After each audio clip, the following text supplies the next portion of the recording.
আইনগত অবশ্যই কোনো বাধা নাই, আইনগত কোনো বাধা নাই। উনি ফিরবেন, ফিরে সারেন্ডার করবেন, বেইল চাবেন, সেটা আমাদের নর্মাল সিআরপিসির যে প্রসিডিওর সেটাই উনি ফলো করবেন।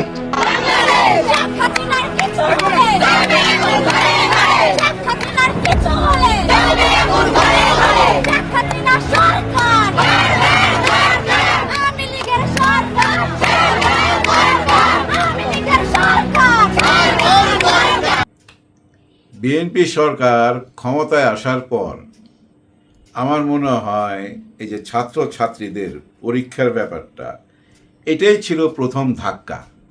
এটাই প্রথম ধাক্কা, 4 মাসে এই প্রথম ধাক্কা। ডক্টর ইউনূস স্যার যখন ক্ষমতায় আসছিল বা ক্ষমতা দেওয়া হয়েছিল ওনাকে, তখন 4 মাসের মধ্যে আমার মনে হয় 100টা ধাক্কা গেছে।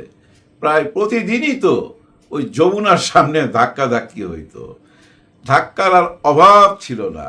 কিন্তু ডক্টর ইউনূস কিন্তু সামলাইছে। হ্যাঁ, স্যারে কিন্তু খুব টেকনিক্যালি সামলাইয়া গেছে। অনেক ধাক্কা, একটার পর একটা, 18 মাসে না হইল তো ভাই 500 ধাক্কা গেছে ডক্টর ইউনূস স্যারের উপর দিয়া, সামলাইছে। আর বিএনপি সরকার এই প্রথম ধাক্কা সামলাইলো। হ্যাঁ, ছোটখাটো একটা ধাক্কা চলে গেছে। তবে ছাত্র ভাই বোনেরা, আপনাদের কাছে অনুরোধ, আপনারা ঘরে ফিরে যান। আগামীকাল সনাতন ধর্মের রথযাত্রা। হ্যাঁ ভাই, বিশাল আয়োজন এই রথযাত্রা।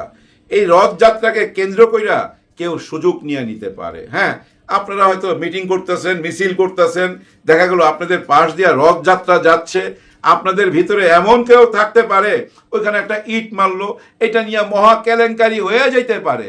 সো এখন ঘরে ফেরত যেতে হবে, কারণ আমাদের শিক্ষামন্ত্রী দুঃখ প্রকাশ করছে।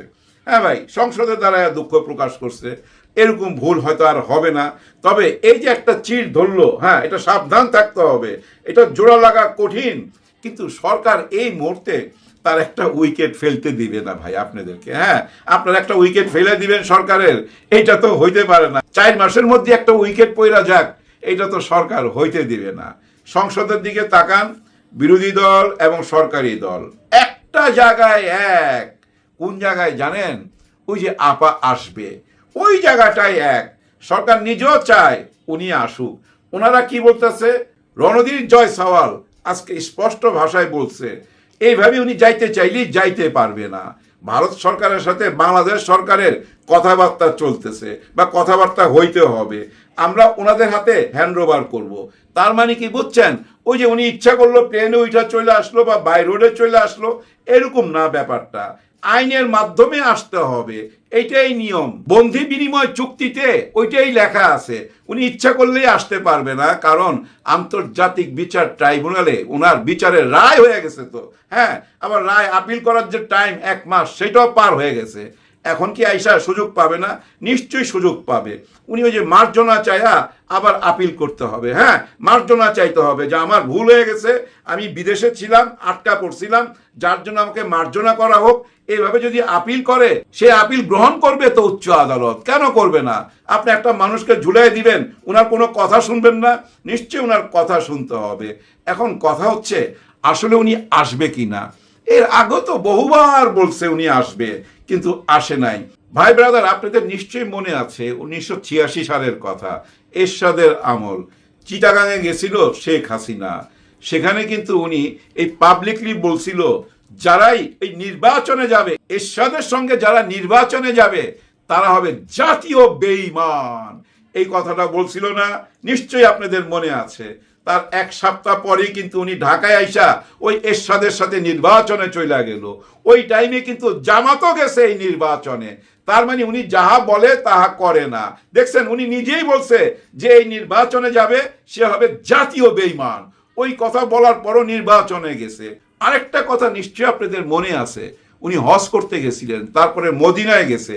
মদিনায় ওই যে আওয়ামী লীগের কর্মীদের সঙ্গে উনি একটা মিটিং করতেছিল, কথা বলতেছিল। ওইখানে উনি নিজে বক্তব্য দিছে, কোথায় দাঁড়ায়া? মদিনাতে দাঁড়ায়া উনি জবান দিছিল, আমরা যদি ক্ষমতায় যেতে পারি কখনো হরতাল করব না। মনে আছে? মদিনায় দাঁড়ায়া তারপরে ক্ষমতায় গেল, ক্ষমতায় যায়া লাগাতার হরতাল দিল।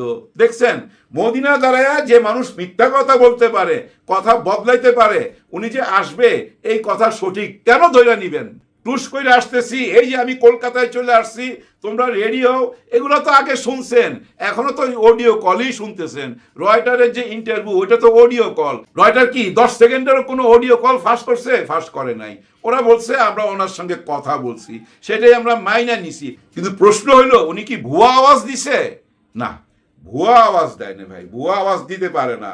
কারণ কি জানেন, আওয়ামী লীগের যত হিসাব নিকাশ, আওয়ামী লীগ কোন পথে যাবে, ডাইনে না বায়ে, নিচ দিয়া না উপর দিয়া, সমস্ত হিসাব নিকাশ কোথায় হয়?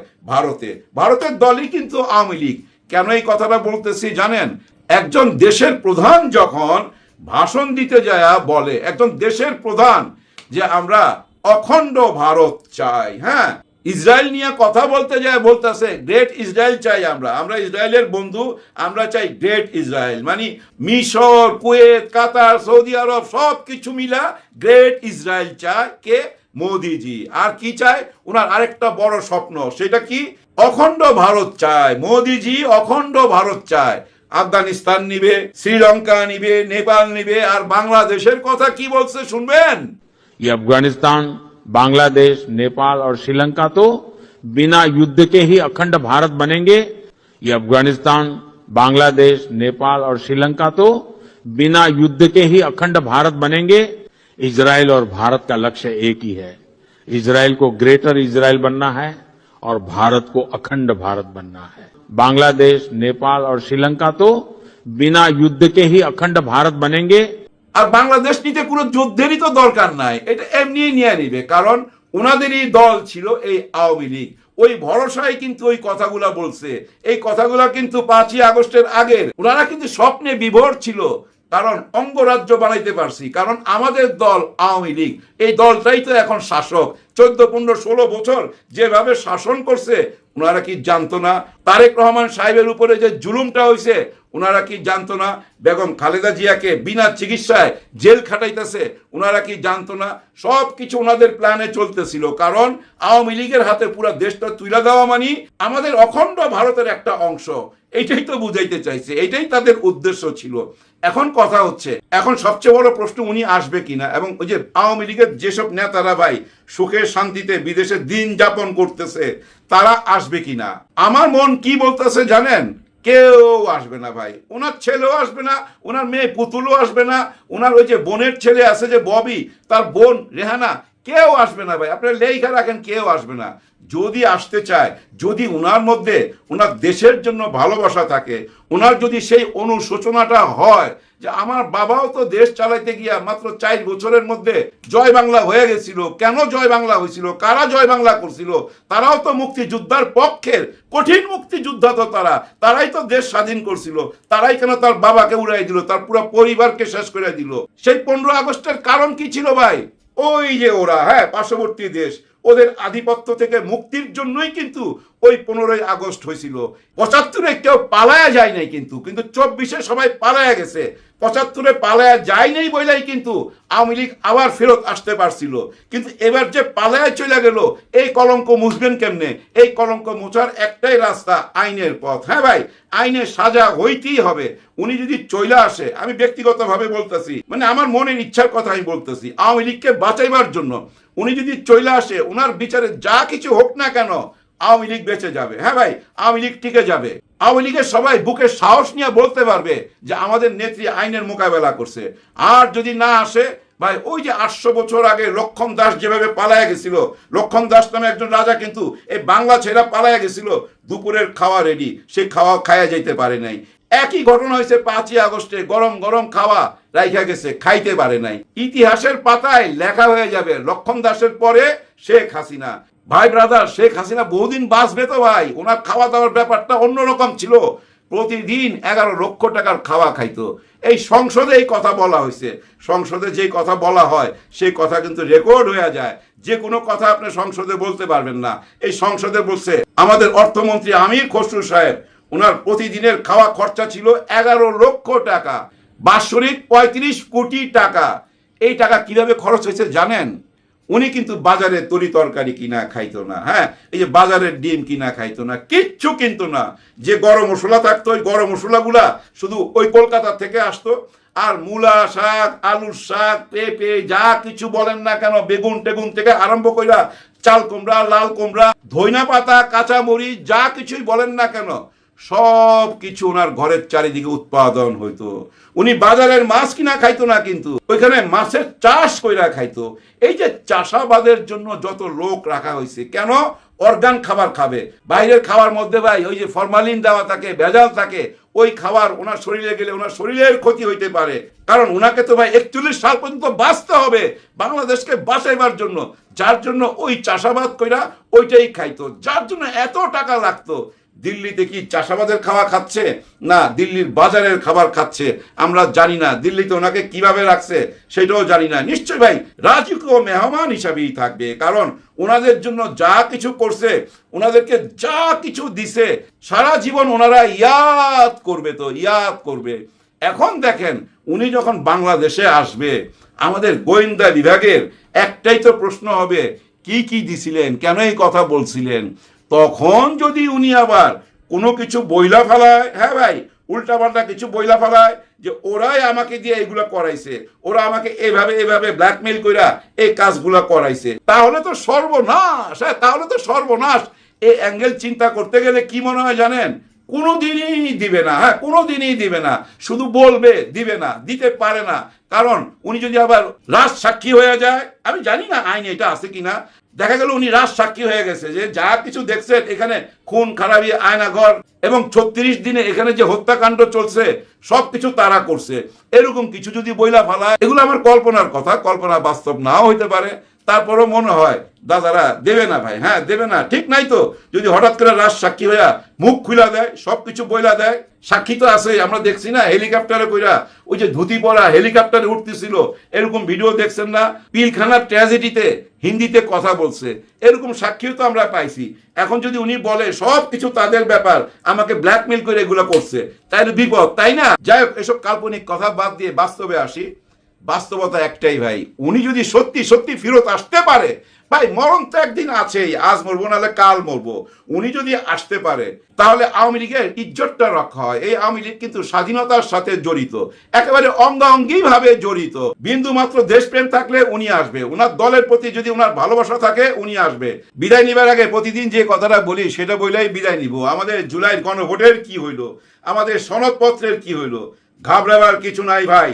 এই মুহূর্তে এই যে বাচ্চারা একটা ধাক্কা মারলো, আর ওই যে উনি বললো আমি আসতেছি, এই দুইটা মিলা একটা ঘটনা ঘটা গেছে। সেটা কি জানেন? 11 দল এবং বিএনপি আরো কাছাকাছি চলে আসছে, সবাই সবাইকে বুঝতে পারতেছে। আমাদের স্বরাষ্ট্রমন্ত্রী সরাসরি বলছে জুলাই যোদ্ধাদেরকে নিয়ে এবং 71-এর যোদ্ধাদেরকে আমরা বুকে লালন কইরা এই দেশ গইরা তুলুম। আমাদের আইনমন্ত্রী বলতেছে আমরা কোনো আলাদা কেউ না, জুলাইকে আমরা সবাই বুকে ধারণ করি, জুলাই ছাড়া এই দেশ সুন্দর হইতে পারে না। শুধু আমরা এখন শোনার বাকি কার মুখে? আমাদের মাননীয় প্রধানমন্ত্রীর মুখে। কারণ উনি তো গণভোটের জন্য বলছিল আপনারা 2টা কইরা ভোট দিবেন, একটা হ্যাঁ না ভোটে আর একটা জাতীয় ভোট। আপনাদের যাকে ইচ্ছা তাকে দিবেন, কিন্তু হ্যাঁ না ভোট দিতে ভুলবেন না। হ্যাঁ পক্ষে ভোট চাইছিল, যার জন্য মাননীয় প্রধানমন্ত্রীর মুখের কথা শোনার জন্য জাতি অপেক্ষা করতেছে। হ্যাঁ, জুলাইকে নিয়ে একটা ভাষণ দেওয়া উচিত জাতির উদ্দেশ্যে, আর তখনই আমরা শুনতে পাবো জুলাই সনদপত্রের ঘোষণার স্বীকৃতি দিলাম, গণভোট আমরা মাইনা নিলাম, যেভাবে সংস্কার হওয়ার কথা সেটাই হবে, বিন্দু মাত্র এদিক সেদিক হবে না। সবাই মিলে আসেন, আমরা দেশটা গইরা তুলি, এই কথাই আমরা আশা করি। সবার জন্য সবাই দোয়া করবেন। মেনে নিলাম। আচ্ছা, অডিও যে ইন্টারভিউটা, সেটা প্রশ্নকর্তা পরবর্তী কি প্রশ্ন করবে এআই তার অ্যান্সার জানবে কি করে? আমি ধরে নিলাম তাও ঠিক আছে, বর্তমান যুগে টেকনোলজিতে তাও ঠিক আছে, আগে থেকে ফিট করা ছিল তাও ঠিক আছে।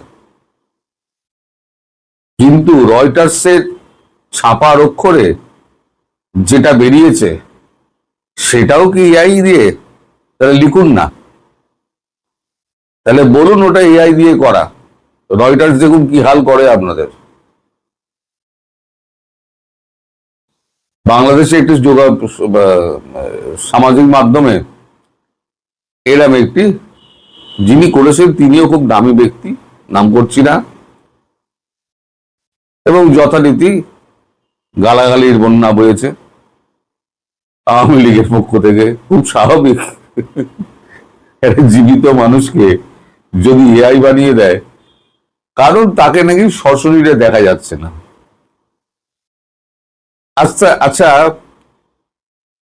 মুস্তাফা খামেনি আজ পর্যন্ত তিনি সামনে আসেননি তার প্রাণের ভয়ের জন্য।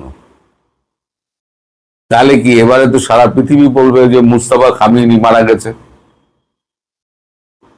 তিনি তো ভিডিও বার্তাও দেন না, অডিও বার্তাও দেন না, কোনো লিখিত প্রশ্নের জবাবও উনি দেন না। ওই কোথাও তো লেখা হয়নি যে মুস্তাফা খামেনি ইরানির তিনি মারা গেছেন। আসলে বাংলাদেশটা হচ্ছে গুজবের রাজ্য, পুরো গুজব দিয়ে চলছে, অথচ ঘটনা হচ্ছে পুরো উল্টো। তিনি বেশ বহাল তবিয়াতে আছেন, তার সঙ্গে নেতৃবৃন্দ দেখা করছে, কথাবার্তা বলছে, এবং তারা কিন্তু সন্তুষ্ট হয়ে যে যার মতো কাজ করছেন। আমিও বোধহয় এআই এর একটা প্রতিচ্ছবির সঙ্গে দেখা করে এসেছিলাম, আমার তো মনে হচ্ছে একটা রোবট এআই সে চালিত করেছিল এবং আমার ইলিশ মাছ খাইয়েছিল। আমি তাই তাই ভাবছি আমি পাগল ওখানে একবার ঘুরে আসি। তো আসল ঘটনা হচ্ছে উল্টো। এবার ঘটনায় ফিরি। ঘটনা হচ্ছে গতকালকে গোপনে শেখ হাসিনা প্রধানমন্ত্রী তিনি সাউথ ব্লকে গিয়েছিলেন, আস্তে আস্তে খোলস ছেড়ে বেরোচ্ছেন। তাকে ডাকা হয়েছিল সাউথ ব্লকে, তিনি সাউথ ব্লকের পেছনের রাস্তা দিয়ে পোর্টিকোতে নেমে সোজা লিফটে চড়ে সেকেন্ড ফ্লোরে উঠে যান। প্রথমে যান অজিত দোভালের ঘরে, সেখান থেকে আর কার কার কোথায় গেছেন না গেছেন সে খবরটা বলা যাবে না।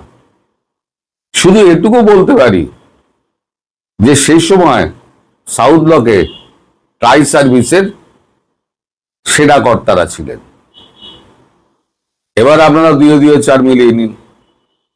এখন এরপরে যদি বলে যে রোবট শেখ হাসিনা সাউথ ব্লকে গেছিলেন এবং তিনি রোবটিক মাধ্যমে তার সঙ্গে কথাবার্তা বলা হয়েছে, এবার শেখ হাসিনা যখন ফিরবেন তখন রোবটিক শেখ হাসিনা ফিরবেন, আসল শেখ হাসিনা ফিরবেন না। এটাও বলে দিতে পারে, কোনো অসুবিধে নেই। আসলে আওয়ামী লীগকে বিভ্রান্ত করার চেষ্টা, আওয়ামী লীগের কর্মীদের মনোবল ভাঙার চেষ্টা, এই সমস্ত গুজব ফুজব রটিয়ে এগুলো করার চেষ্টা, কিন্তু চেষ্টা মাঠে মারা যাবে। তিনি ডিসেম্বরের আগে ফিরবেন বলেছেন, তিনি ডিসেম্বরের আগেই ফিরবেন। এবার কি প্রকারে ফিরবেন তার প্ল্যানিং হচ্ছে, আর সেই প্ল্যানিং চূড়ান্ত করার জন্যই হয়তো, আমি জানি না, আমি নিশ্চিত না, হয়তো প্রধানমন্ত্রী, বাংলাদেশের প্রধানমন্ত্রীকে সেখানে ডেকে পাঠানো হয়েছিল। আরো নিশ্চয়ই কিছু কাজ ছিল, নিশ্চয়ই আমাদের প্রধানমন্ত্রীর সঙ্গে দেখা হলেও হতে পারে, আমি নিশ্চিত না, কারণ এই খবর আমি কিছু যা পেয়েছি তার মধ্যে এই খবরটা নেই। বাকি খবরটা আমি বলতে পারবো না, সেটা নানান রকম নিষেধাজ্ঞার জন্য।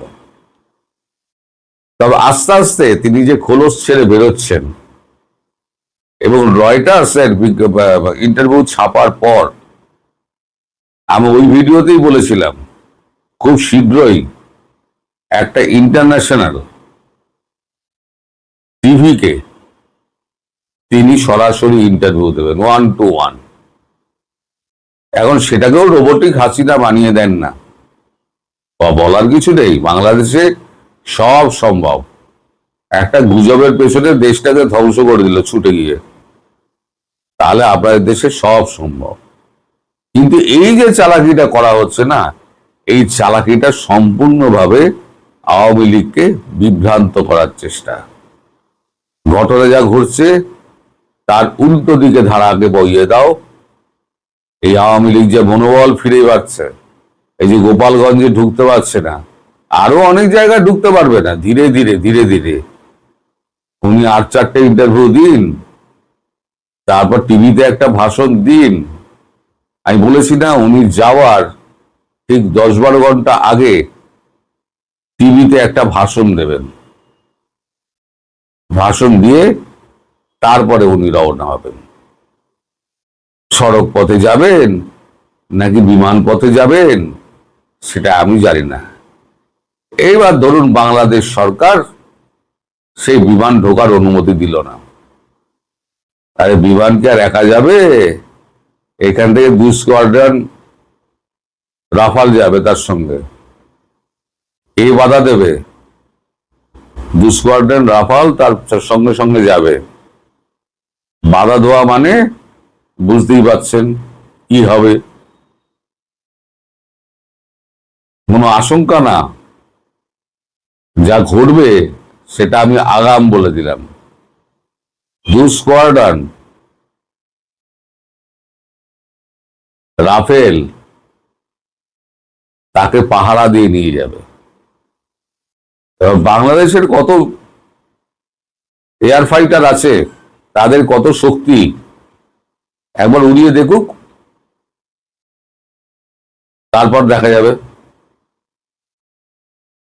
তবে ভারত সরকার এখনো চাইছে যে আপোষে মীমাংসা হোক। ব্যাকডোর চ্যানেলে কথাবার্তা চলছে, কিন্তু মানে বিএনপির পক্ষ থেকে জামাতের চাপে কোনো রকম ভাবেই তারা সহায়তা করছে না। আর তারেক রহমান হচ্ছেন ডামি মুখ্যমন্ত্রী। এখন আমি বলতে বাধ্য হলাম, উনি হচ্ছেন ডামি মুখ্যমন্ত্রী, এই প্রধানমন্ত্রী। তার কোনো সে নেই, তার খাল কাটা ছাড়া আর গাছ পোতা ছাড়া তার কোনো কাজ নেই। ওইসব করে বেড়াও আর প্রধানমন্ত্রীর চেয়ারে বসে থাকো। আজ পর্যন্ত তাকে কোনো রকম কথা বলতে দেখেছেন যেটা জাতির পক্ষে ভালো বা মন্দ? কোনো কথা, কোনো দিক নির্দেশনা দিতে পেরেছেন? কিচ্ছু পারেননি। উনি তো ভালো করে কথাই বলতে পারেন না। শেষ পর্যন্ত আপনাদের অপেক্ষা করতে হবে, অনেক নাটক জমা হয়ে আছে। বিশেষ করে ধীরে ধীরে খোলাসা হবে এই সাউথ ব্লকে যাওয়ার ব্যাপারটা। তবে ঘটনা যে তীর গতিতে এগোচ্ছে সেটা কিন্তু তার এই সাউথ ব্লক ভ্রমণ পরিষ্কার করে দিচ্ছে। আরো অনেক খবর হবে, আপনারা ধৈর্য ধরে অপেক্ষা করুন এবং দেখতে থাকুন। সবাই ভালো থাকবেন, সুস্থ থাকবেন, সাবধানে থাকবেন।